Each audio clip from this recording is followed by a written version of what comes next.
World heritage এর lesson 2তে আমরা এখন পড়ব the Somapura Mahavihara. Paharpur is an important archaeological site situated in a village named Paharpur in Nauga district of northern Bangladesh. Paharpur একটি গুরুত্বপূর্ণ প্রত্নতাত্ত্বিক নিদর্শন যা বাংলাদেশের উত্তরাঞ্চলের নওগাঁ জেলার পাহাড়পুরে অবস্থিত। Nauga is mainly plain land, but in the middle of it stood a hill covered with jungle. Naogaon প্রকৃতপক্ষে সমতল ভূমি যার মাঝখানে জঙ্গলে আবৃত একটি পাহাড় রয়েছে। When the jungle was cleared and the hill excavated, there emerged a lofty ruin of an ancient temple. যখন জঙ্গল পরিষ্কার করা হয়েছিল এবং পাহাড় খনন করা হয়েছিল তখন উঁচু ধ্বংসপ্রাপ্ত প্রাচীন মন্দির বেরিয়ে আসলো। The temple is about 24 meter high from the surrounding level. Pahar means hill, hence is the name Paharpur. মন্দিরটির আশেপাশের সমতল থেকে প্রায় 24 মিটার উঁচু। পাহাড় শব্দের অর্থ হচ্ছে পাহাড়, এই কারণে পাহাড়পুর নামকরণ করা হয়েছে। The Paharpur site has been excavated and re-excavated a number of times by archaeologists. Paharpur নিদর্শনটি প্রত্নতত্ত্ববিদ কর্তৃক কয়েকবার খনন এবং পুনর্খনন করা হয়েছে। Sir Alexander visited the place in 1879. Sir Alexander 1879 সালে স্থানটি পরিদর্শন করেছিলেন। Cunningham intended to carry out an extensive excavation but was prevented by the landowner. Nevertheless, he was satisfied with whatever excavation he was permitted to carry on. He discovered the ruins of a square tower of 22 feet side with a projection in the middle of each side from the top of the central hill. Cunningham ব্যাপক খননকর্ম করেছিলেন, ইচ্ছা পোষণ করেছিলেন, কিন্তু জমির মালিক দ্বারা প্রতিরোধের মুখে পড়ে তবুও তিনি তা কোনোভাবেই হোক খনন কার্য চালিয়ে যাওয়ার অনুমতি পেয়ে সন্তুষ্ট হলেন।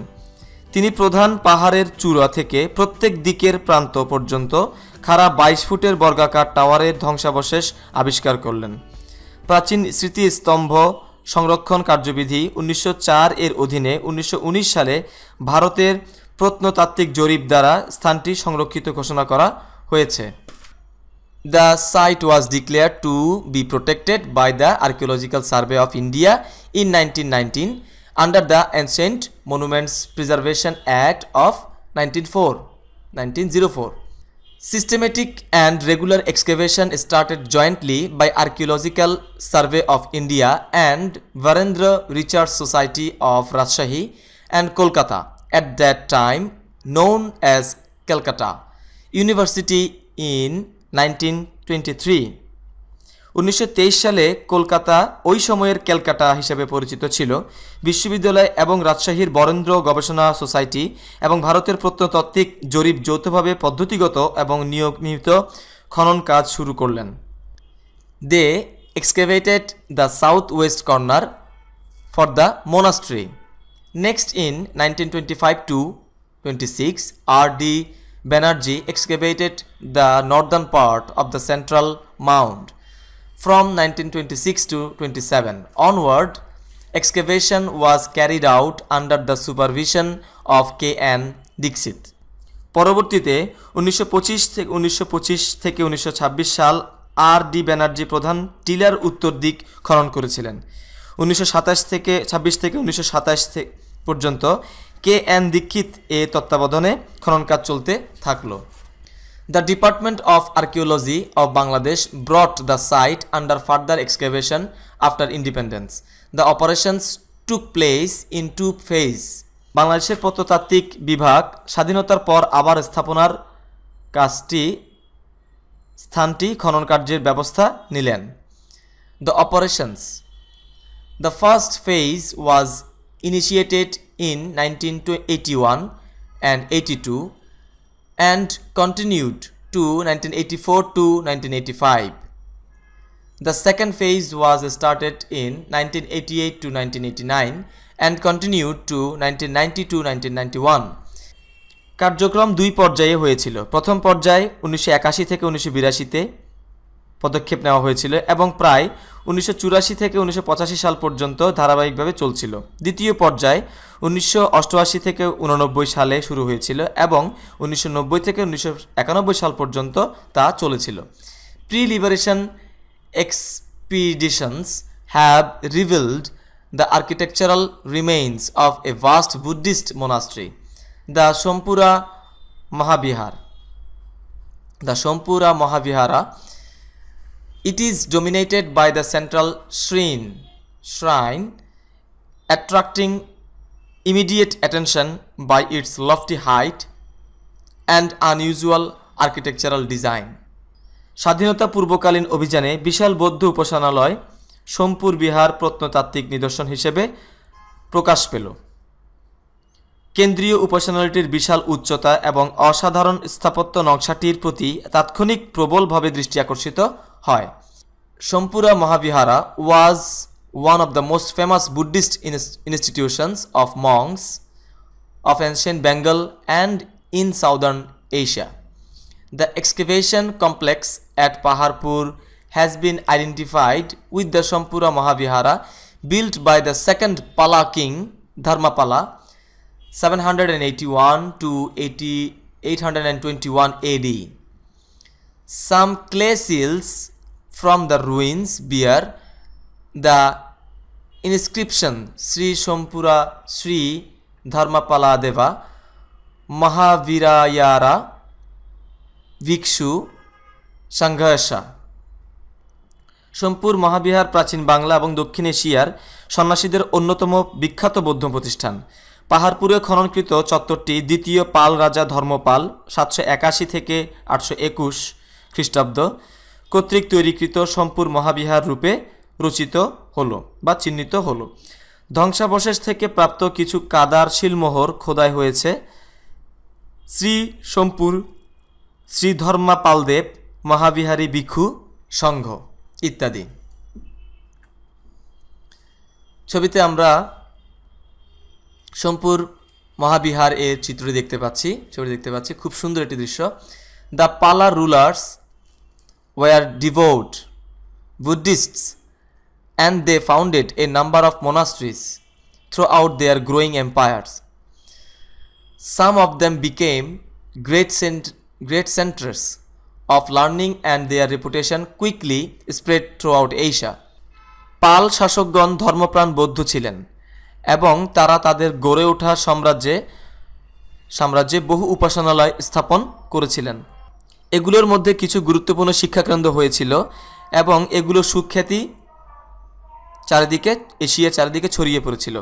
Somapura Mahavira's close relationship with the ruling dynasty implied that it shared the political ups and downs of its benefactors.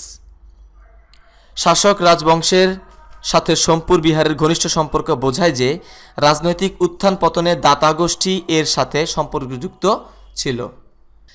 The Pala rulers were devout Buddhists and they founded a number of monasteries throughout their growing empires. পাল শাসকগণ ধর্মপ্রাণ বৌদ্ধ ছিলেন এবং তারা তাদের গড়ে ওঠা সাম্রাজ্যে বহু উপাসনালয় স্থাপন করেছিলেন। Some of them became great centers of learning and their reputation quickly spread throughout Asia.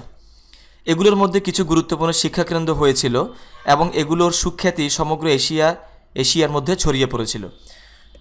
Somapura Mahavihara's close relationship with the ruling dynasty implied that it shared the political ups and downs of its benefactors. শাসক রাজবংশের সাথে সোমপুর বিহারের ঘনিষ্ঠ সম্পর্ক বোঝায় যে রাজনৈতিক উত্থান পতনে দাতা গোষ্ঠী এর সাথে সম্পর্কযুক্ত ছিল। Match the words with their meanings. অর্থের সাথে শব্দগুলোর মিল করো। বাম পাশের কলামে দেখতে পাচ্ছি ওয়ার্ডস শব্দ এবং মিনিং, ডান পাশের কলামে আর্কিওলজিক্যাল শব্দের অর্থ হচ্ছে যে প্রত্নতাত্ত্বিক, তার সাথে ম্যাচ করে অ্যানশেন্ট কালচারাল রিমেইনস অর্থাৎ অতীত কীর্তি যা এখনও বিদ্যমান। এক্সকেভেট, এক্সকেভেট শব্দের অর্থ হচ্ছে খনন করা, মাটি খোঁড়া ইত্যাদি। এর সাথে শব্দ মিনিং ম্যাচ করে, সেটা হচ্ছে আনকভার সামথিং উইথ ডিফিকাল্টি, কষ্টের মধ্য দিয়ে কিছু প্রসার করা। লফটি, লফটি শব্দের অর্থ হচ্ছে উঁচু। গ্র্যান্ড, বিস্তৃত, উঁচু মানের, গ্র্যান্ড মানে উঁচু মানের, লফটির সাথে যায় গ্র্যান্ড। এক্সটেন্সিভ, এক্সটেন্সিভ শব্দের অর্থ হচ্ছে বিশাল পরিসরে। ওয়াইড স্প্রিড, ওয়াইড স্প্রিড এর মিনিং হলো কৌশলের মধ্য দিয়ে, বিস্তৃত বা বিস্তৃত। সিস্টেমেটিক, সিস্টেমেটিক শব্দের অর্থ হচ্ছে পদ্ধতিগতভাবে। ডান ম্যাথোডিক্যালি, ডান ম্যাথোডিক্যালি অর্থাৎ কৌশলের মধ্য দিয়ে। ডিব্রিস অর্থাৎ ধ্বংসস্তূপ, ডিব্রিস অর্থ ধ্বংসস্তূপ। রাবলস, রিকেজ, ধ্বংসাবশেষ ইত্যাদি। ডিভোট, ধর্মপরায়ণ। পাইয়াস, ধার্মিক। আমরা দেখে নিলাম কিভাবে শব্দের সাথে তার অর্থগুলো মিলকরণ করা যায়। চলে যাচ্ছে অপর পৃষ্ঠায়। সিতে বলা হচ্ছে read text in A again and choose the correct answer. Paharpur is a typical Bangladeshi village. Answer হলো Paharpur is a typical Bangladeshi village. A, answer A. Paharpur বাংলাদেশের একটি সাধারণ গ্রাম। After excavation the archaeologists discovered a huge Buddhist monastery. অর্থাৎ খননের পর প্রত্নতাত্ত্বিকগণ আবিষ্কার করেছিলেন একটি বিশাল বৌদ্ধদের উপাসনালয়। Number 3, how many phases of excavation of Paharpur has been mentioned in the text? Answer 6, 6 অর্থাৎ পাহাড়পুর কতগুলো পর্যায়ে খননের কথা পাঠ্য বইতে উল্লেখ করা হয়েছে? আনসার হলো 6। Number 4, what thing indicates that the site was built by the second Pala king? কি জিনিস নির্দেশ করে যে নিদর্শনটি দ্বিতীয় পাল রাজা তৈরি করেছিলেন? আনসার এ, আর্থেনসিল। এ, আর্থেনসিলস এর অর্থ হচ্ছে মাটির সিলমোহর। Number 5, the word benefactors in the text means. Answer A, financial supporters. Financial supporters অর্থাৎ পাঠ্যে দাতা শব্দটির অর্থ হচ্ছে অর্থনৈতিক সহায়তাকারী। ডিতে দেখতে পাচ্ছি read the text again, work in pairs, ask and answer the following questions. পড়ো, পাঠটি আবার পড়ো, জোড়ায় জোড়ায় কাজ করো এবং জিজ্ঞাসা করো নিম্নলিখিত প্রশ্নগুলোর উত্তর দাও। কোয়েশ্চেন নাম্বার 1 দেখতে পাচ্ছি, why is the village named Paharpur? গ্রামটির নাম কেন পাহাড়পুর দেওয়া হয়েছিল? আনসার তোমরা নিজেরা দিবে। Where is it located? এটা কোথায় অবস্থিত? What is it famous for? এটা কিসের জন্য বিখ্যাত? What did Cunningham find when he was digging the Paharpur site? Why was the site officially started to be preserved? প্রথম প্রশ্নটি ছিল why is the village named Paharpur? Answer Paharpur is an important archaeological site situated in a village named Paharpur in Naogaon district of northern Bangladesh. Paharpur একটি গুরুত্বপূর্ণ প্রত্নতাত্ত্বিক নিদর্শন যা বাংলাদেশের উত্তরাঞ্চলের নওগাঁ জেলার পাহাড়পুরে অবস্থিত, তাই এই ভিলেজটির নাম Paharpur. Why it is located? Same answer Paharpur situated in the village named Paharpur in Naogaon district of northern Bangladesh. বাংলাদেশের উত্তরাঞ্চলে নওগাঁ জেলার পাহাড়পুরে অবস্থিত। What is it famous for? এটা কিসের জন্য বিখ্যাত? Paharpur is famous because of having situated the Somapura Mahavihara, অর্থাৎ সোমপুর মহাবিহারের জন্য এটা বিখ্যাত। What did Cunningham find when he was digging the Paharpur site? Cunningham intended to carry out an extensive excavation but was prevented by the landowner. Nevertheless, he was satisfied with whatever excavation he was permitted to carry on. He discovered the ruins of a square tower of 22 feet side with a projection in the middle of each side from the top of the central hill. Cunningham ব্যাপক খনন কর্মের ইচ্ছা পোষণ করেছিলেন, কিন্তু জমির মালিক দ্বারা প্রতিরোধের মুখে পড়লেন। তবুও তিনি যে কোনোভাবেই খনন কার্য চালিয়ে যাওয়ার অনুমতি পেয়ে সন্তুষ্ট হলেন। তিনি প্রধান পাহাড়ের চূড়া থেকে প্রত্যেক দিকের প্রান্ত পর্যন্ত খাড়া 22 ফুটের বর্গাকার টাওয়ারের ধ্বংসাবশেষ আবিষ্কার করেন। Why was the site officially stated to be preserved? The site was declared to be protected by the Archaeological Survey of India in 1919 under the Ancient Monuments Preservation Act of 1904. অর্থাৎ 1904 এর অধীনে 1919 সালে ভারতের প্রত্নতাত্ত্বিক জরিপ দ্বারা স্থানটি সংরক্ষিত ঘোষণা করা হয়েছিল। আমরা উত্তরগুলো পেলাম। চলে যাচ্ছে অপর পৃষ্ঠায়। নাম্বার ইতে দেওয়া আছে, do you have any old or ancient relic in your city, town or village? Write about it with the help of the following question.